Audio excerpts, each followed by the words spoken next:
Since the last video I did on these pull-through sharpeners got 1.9 million views and generated a lot of comments, I had a lot of people tell me I used it wrong, primarily because I used too much pressure. And if you use light pressure when using these, they become the world's greatest knife sharpeners.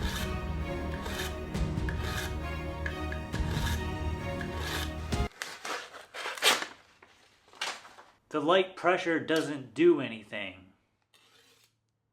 So let me see if I can show it a little bit better this time. So we start with a dull knife.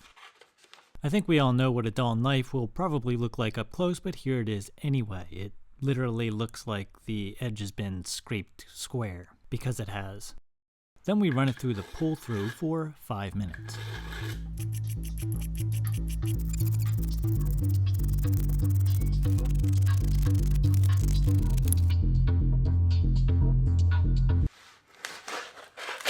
Doesn't do any. So let's take a look at this up close using light pressure. As you can see, we are moving very little, if any, steel from the knife apex.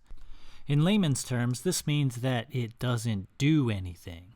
Yes, maybe if you had 5 years in prison and you only had a knife and a pull-through sharpener and could only use light pressure to sharpen the knife, you'd be able to remove enough microscopic steel particles in order to apex and create a sharper knife. But personally, I have better things to do with my time.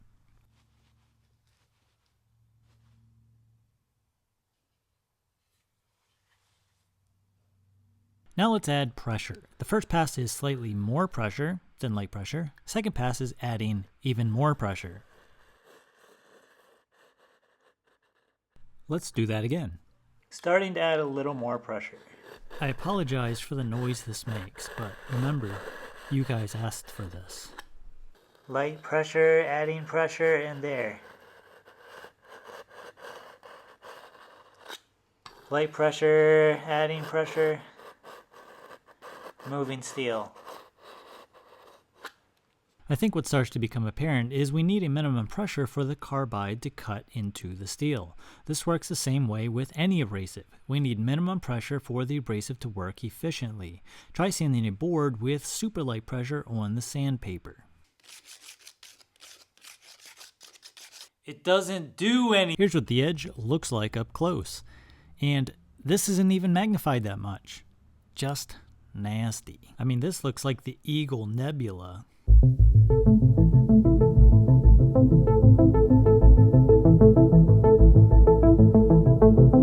How about running it through the fine ceramic side? Sure, it knocks off the loose stuff, but if we look close, we can see that the angle isn't right, and that means that the apex isn't even coming in contact with the ceramic. So this doesn't really do anything either, and it leaves our edge looking pretty much exactly the same.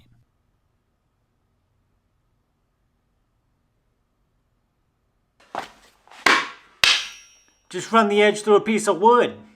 It'll clean that edge right up. That's what they say. Running the edge through a piece of wood is good for loose particles, but it doesn't do much for adhered particles.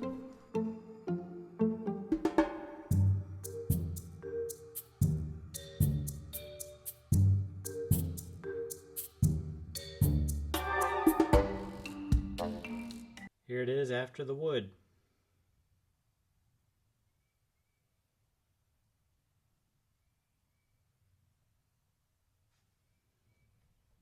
Pretty much the same edge, except it has wood chunks in it.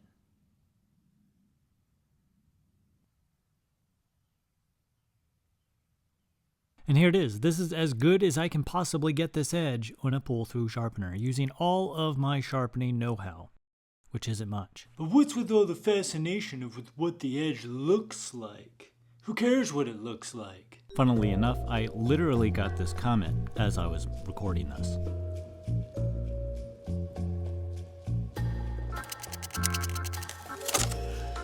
Because if it's flat on top, it doesn't do anything. Yes, an argument can be made that these pull-through style knife sharpeners do technically make a knife sharper than it was, as seen here.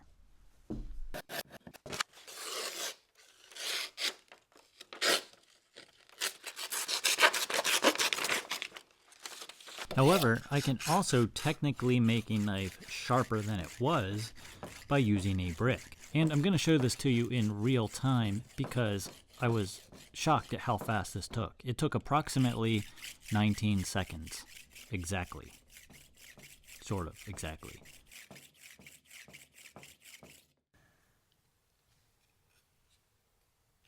Huh. That was super fast. In 19 seconds, we've already surpassed the sharpness of the pull-through using a brick. Let's refine it a little more.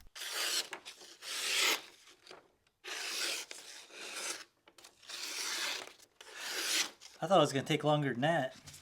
So why is the brick edge so much better than the pull-through? Because if we look at the apex up close, we can see that the pull-through scratch pattern is horizontal to the apex, versus the brick edge, which is vertical to the apex. This creates a sawtooth effect, which will help cut things easier.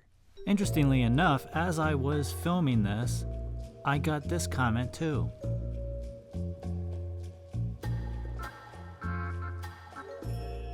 You see, there's no such thing as an illusion of sharpness. A knife either cuts or it doesn't.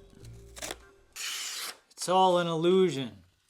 Nothing you see here is real. A good way to visualize this is with a piece of round wire. Laying the wire flat onto a paper surface spreads out the wire's circumference apex surface area over a large area. And no matter how hard we push, we cannot scratch the paper. However, when we change the angle of the wire, our wire circumference hasn't changed, only the surface area where that circumference apex is applied. Thus, we can now scratch the paper easily with lighter pressure. Say that 5 times fast. The same experiment can also be used to show why we need a minimum pressure on the pull-through sharpener. I think we can all agree that this copper wire is harder than the paper, but we could sit here all day and not cut through this super thin piece of paper even though the wire is coming into contact with the paper. Once we apply more pressure, the wire is able to overcome the resistance of the paper and push those paper fibers apart, thus cutting the paper. Remember, thinness is sharpness. The thinner an object is, the less pressure is required for that object to pass through something else. The thicker an object is, the more pressure is required to pass through something else. Now, back to our carbide knife sharpener. These are essentially carbide knives designed to cut through steel. These are not particularly thin carbide pieces. So, in order to cut through and abrade away steel, we need higher pressure, just like we would if these carbide pieces were a piece of wire trying to cut through paper. The harder something is, the more pressure you need to cut through it.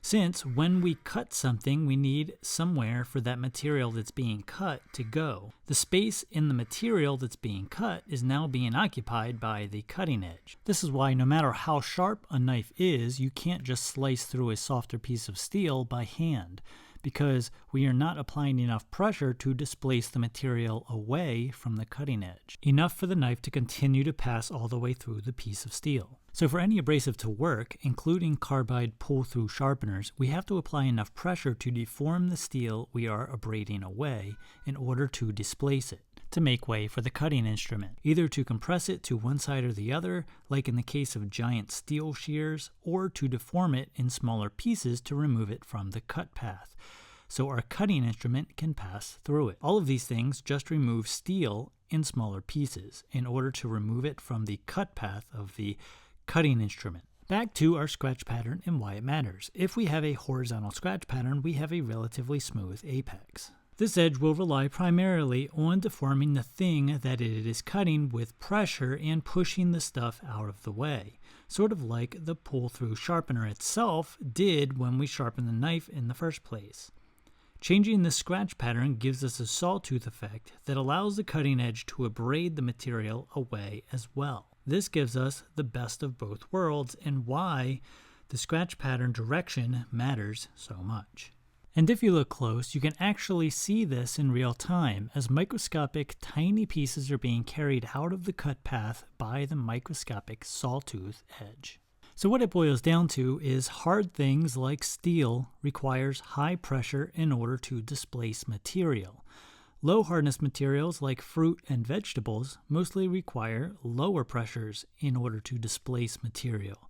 This is why when you're using a carbide cutting corner to cut away steel, high pressure is required. and why cutting a low cutting pressure soft item like an apple with that crappy pull-through sharpener edge feels sharper than it did when it was brick dull.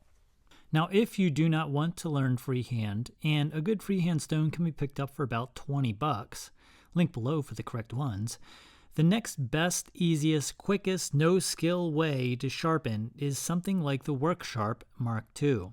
It's a little bit pricey at about 90 bucks, but it does work very well and requires less skill than even a pull-through sharpener. After a quick strap, the edge looks very nice. Nothing really to complain about for the quickness and ease of use. No one ever said that these don't technically sharpen. There's just better, more cost-effective ways to do it. Sometimes cheaping out ends up costing you more in the end. And if these work for you, great. My goal here is to simply show you on video what these do. I certainly do have my opinion on these things, but mine isn't worth any more than yours. As long as it works for your needs, that's all that matters. I mean, this is knife sharpening. We're not splitting atoms here.